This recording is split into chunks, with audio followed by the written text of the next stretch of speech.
ইন্নাল হামদুলিল্লাহ ওয়াসসালাতু ওয়াসসালামু আলা রাসূলিল্লাহ আম্মা বাদ। আপনি কি জানেন আপনার মৃত্যুদণ্ডের আদেশ জারি হয়ে গেছে? যে কোনো মুহূর্তে আপনার উপর নেমে আসতে পারে মৃত্যুর ভয়াবহ বিভীষিকা।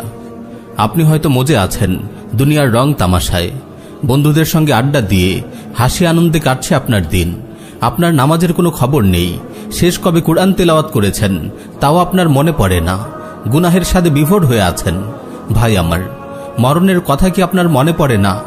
একজন মৃত্যুদণ্ডপ্রাপ্ত আসামিকে আপনি হাসতে দেখেছেন? ফাঁসির কাস্টে ঝোলানোর আগেই কি সে আধমরা হয়ে যায় না? মৃত্যুর ভয় কি তাকে কুরে কুরে খায় না? সে কি খাবার দাবারে স্বাদ পায়? তার রাতগুলো কি নির্ঘুম কেটে যায় না? নিরেট মাতাল না হলে এমন একজন লোক কিভাবে হাসি আনন্দে দিন কাটাতে পারে? আমরা কি তাহলে দুনিয়ার রূপরস গন্ধে মাতাল হয়ে গেছি? একজন মৃত্যুদণ্ডপ্রাপ্ত আসামির তো অন্তত এতটুকু জানা থাকে তার মৃত্যু কোন দিন কোন সময়ে হবে। ভেবে দেখুন তো আমাদের অবস্থা তার চেয়ে কোন অংশে ভালো? আমরা তো জানি না কোন মুহূর্তে আমাদের মৃত্যু হবে। ঘর থেকে বের হওয়ার সময় কি আপনি বুকে হাত দিয়ে বলতে পারেন আপনি জীবিত, ঘরে ফিরে আসতে পারবেন? রাতে ঘুমানোর সময় কি আপনি বলতে পারেন আগামীকালের সূর্যোদয় আপনি দেখতে পারবেন? মৃত্যু কাউকে পরোয়া করে না। নিষ্ঠুর এই মৃত্যু না ছোটদের স্নেহ করে, না বড়দের সম্মান করে, না কোনো খান বাহাদুর বা চৌধুরীর পরোয়া করে, না কোনো প্রতাপশালী বাদশার দরবারে ঢুকতে অনুমতি নেয়।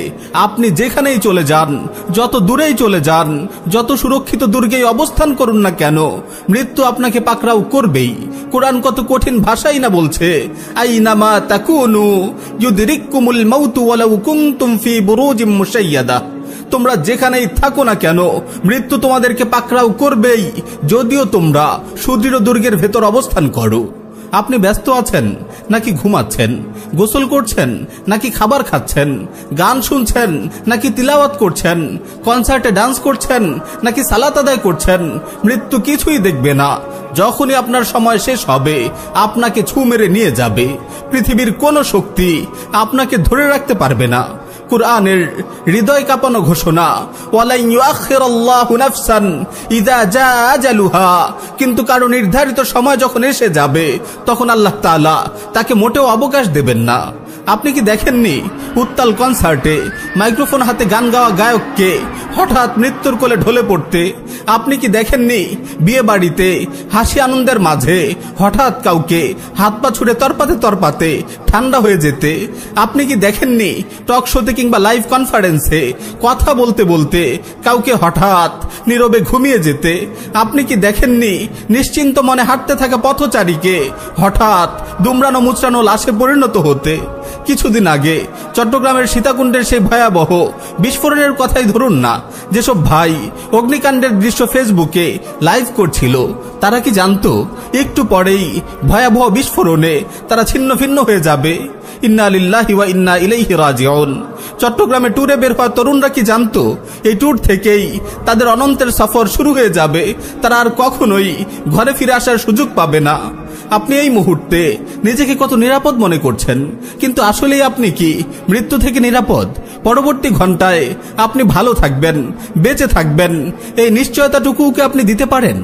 আমার ভাই, আজ হয়তো আপনি ধনীর দুলাল, আজ হয়তো আপনি শাহজাদা, আজ হয়তো আপনি প্রভাবশালী বাবার সন্তান, আজ আপনার আঙুলের ইশারায় মানুষ উঠবস করছে, ক্ষমতার দম্ভে মানুষকে আপনি মানুষই মনে করছেন না। কিন্তু হুট করে আপনার নিঃশ্বাসটুকু বন্ধ হয়ে গেলেই আপনার নামটিও মানুষ আর মুখে নেবে না, আপনাকে বলবে লাশ। আপনাকে দ্রুত কাজ থেকে বিদায় করাই তখন তাদের একমাত্র কাজ হয়ে দাঁড়াবে। আপনার শরীরের রং বেরঙের জামা খুলে তারা সাদা কাফন পরিয়ে দেবে, বিলাসবহুল প্রাসাদ থেকে তুলে এনে আপনাকে রেখে দেবে অন্ধকার কবরে। আপনার সাথে তো দূরের কথা, কবরের উপরও তারা একটি রাত কাটাতে রাজি হবে না। দুদিন যেতে না যেতেই তারা আপনাকে ভুলে যাবে। আপনার প্রিয়জনরা আপনার বদলে অন্য কোনো বন্ধু খুঁজে নেবে। ঘুরতে থাকবে সময়ের চাকা, দিন শেষে রাত আসবে, সপ্তাহ পেরুবে, মাস ফুরাবে, বছর ঘুরবে, সব থাকবে, শুধু আপনি থাকবেন না। ব্যস্ত মানুষগুলো একসময় আপনাকে এতটাই ভুলে যাবে যে আপনার কোনো স্মৃতি তাদের মনে থাকবে না, যেন কোনো কালেই আপনি তাদের মাঝে ছিলেন না। আপনি পড়ে থাকবেন দূরে কোথাও নির্জন কোনো কবরস্থানে। ঝোপঝাড় আর লতাপাতার মাঝে মিশে থাকবে আপনার কবর। কয়েক যুগ না পেরোতেই আপনার কবরটিও হারিয়ে যেতে বসবে, এক সময় মুছে যাবে আপনার কবরের শেষ চিহ্নটিও। প্রিয় ভাই ও বোন, অনিবার্য মৃত্যুর কথা আপনি কেন ভুলে যান? কেন জীবনের এই কয়টি মুহূর্ত নিয়ে ছিনিমিনি খেলছেন? অনিবার্য মৃত্যুর কথা আপনি কেন ভুলে যান? কেন জীবনের এই কয়টি মুহূর্ত নিয়ে ছিনিমিনি খেলছেন?